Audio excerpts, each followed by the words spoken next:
23 juin, le M23 compte mobiliser encore pour accentuer la pression sur le chef de l'État. Un rassemblement pacifique est prévu à la place de l'Indépendance ce samedi. Pour plus d'explications, je vous propose d'écouter Abdoul Aziz Diop. Il est au micro de Yacine Lam. Le mouvement du 23 juin souhaite organiser à la place de l'Indépendance un grand rassemblement le 23 juillet 2011 de 9h à 14h. Donc dans la continuité de ces activités, sans aucune incidence avec ce que le parti au pouvoir souhaite organiser le 23 juillet l'après-midi, nous souhaitons nous adresser à tous les Sénégalais, à toutes les Sénégalaises, quelle que soit leur appartenance politique, religieuse, confrérique, nous les convions à un grand rassemblement pour partager avec eux la plateforme du mouvement du 23 juin. Nous avons déposé l'information pour manifester le 23 juillet. Information tout simplement auprès de l'autorité compétente, puisque de toutes les façons, la Constitution prévoit des manifestations pacifiques. Et j'insiste sur le caractère pacifique du mouvement. Le mouvement M23 ne s'attend à aucune provocation, venant de ses rangs ou venant d'ailleurs. Pourquoi? Parce que le pays gagnerait dans une démocratie apaisée. C'est dans cette mouvance-là, c'est dans ce sillage-là que le mouvement du 23 juillet 2011 va organiser une manifestation encore une fois pacifique.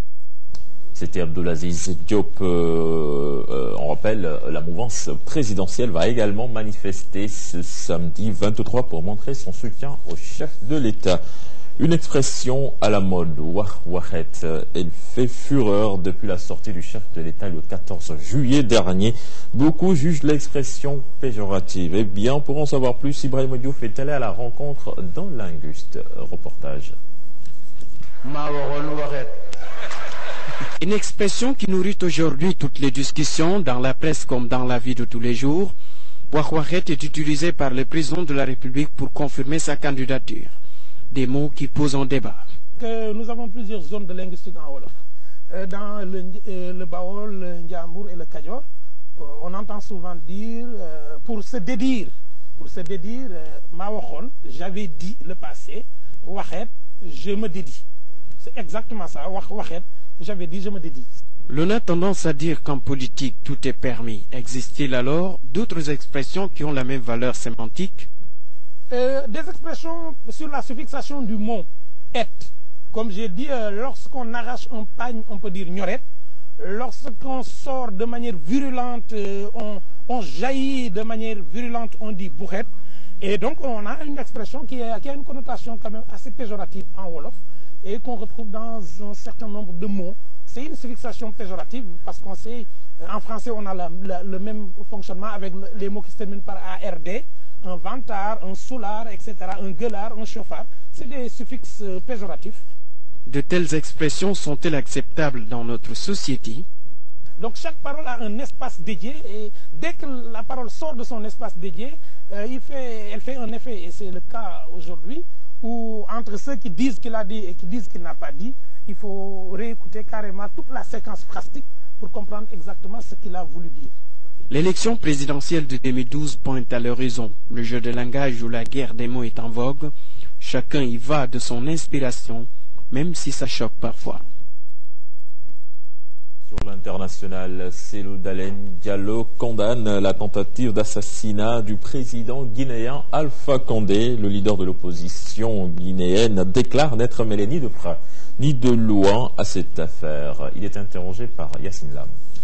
J'ai déploré et j'ai condamné cette tentative d'assassinat, parce qu'apparemment c'est de ça qu'il s'agit, du président de la République, qui est une institution.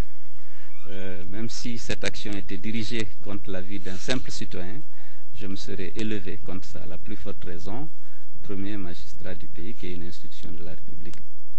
Je ne peux pas vous dire qui est l'auteur ou qui est le commanditaire de ce coup à ce stade. Qu'on doit rester fidèle à nos principes, à nos valeurs. La paix, l'unité de la nation et les principes et les règles de la démocratie. Qu'on doit les respecter, qu'on doit donner l'exemple. Je pense que je ne reviens pas sur cette attitude constante que j'ai toujours eue.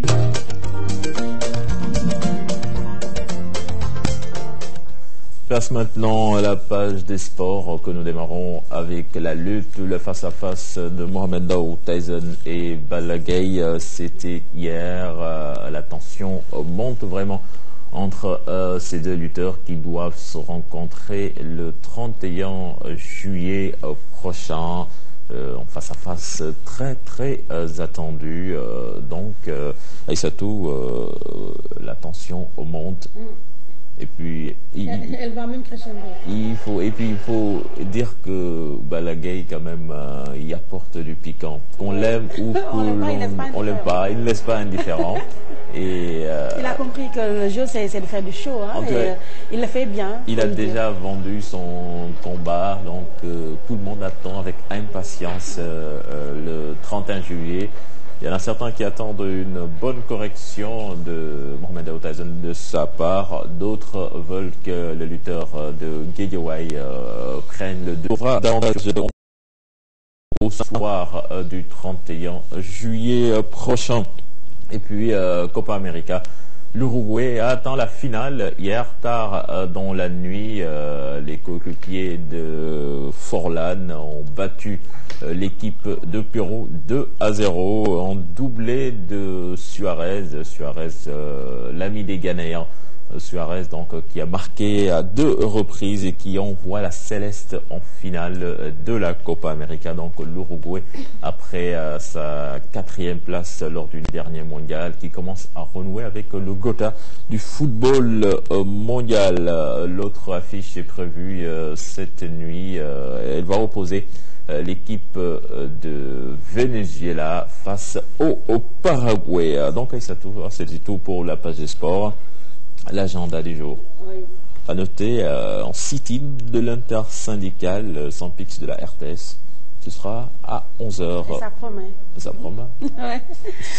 Ça promet. Ce sera à 11h au Triangle Sud. Et puis à noter en forum sur les enjeux de la lutte avec frappe. Ce sera à 16h30 au stade Léopold Sédar Senghor. Cheikh Tidiane, merci. Ton thé est à côté de toi. Tout chaud.